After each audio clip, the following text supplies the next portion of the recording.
Y la reza, mi hermana.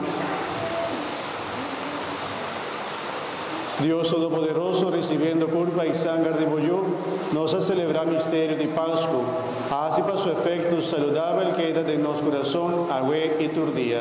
Pa medio de Jesucristo, nuestro Señor. Amén. Mi hermana.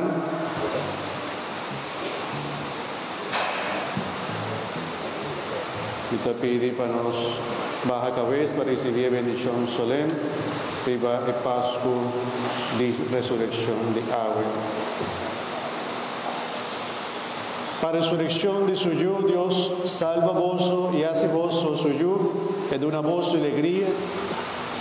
Para resurrección de suyo, Dios salva vos y hace vos suyo, es de una voz de alegría de su bendición abundante.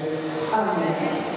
Cristo es Salvador, ha de una voz de libertad perfecta y duradero, es de una voz como herencia de felicidad eterna. Amén. Por medio de fe y bautismo, vos ha resucitado junto con Cristo, maravilloso por Ivo vida santo y queda unido con él de Padre celestial. Amén. Y bendición de Dios Todopoderoso, Tata, yo y Espíritu Santo, baja arriba vos y queda cerca vos. Amén. Compañía de la Virgen María, vos va en la paz. Nosotros un aplauso por. ¿Sí? Leo más, gracias.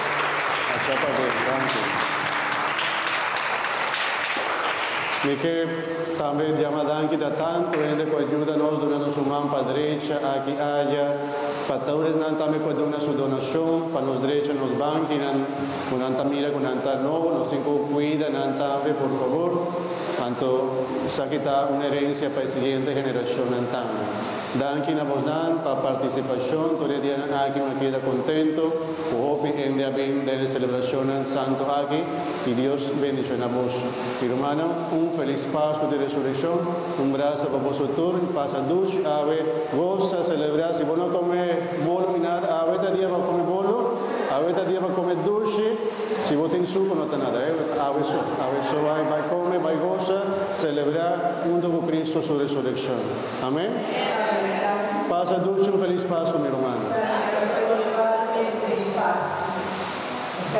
Final, a un paso de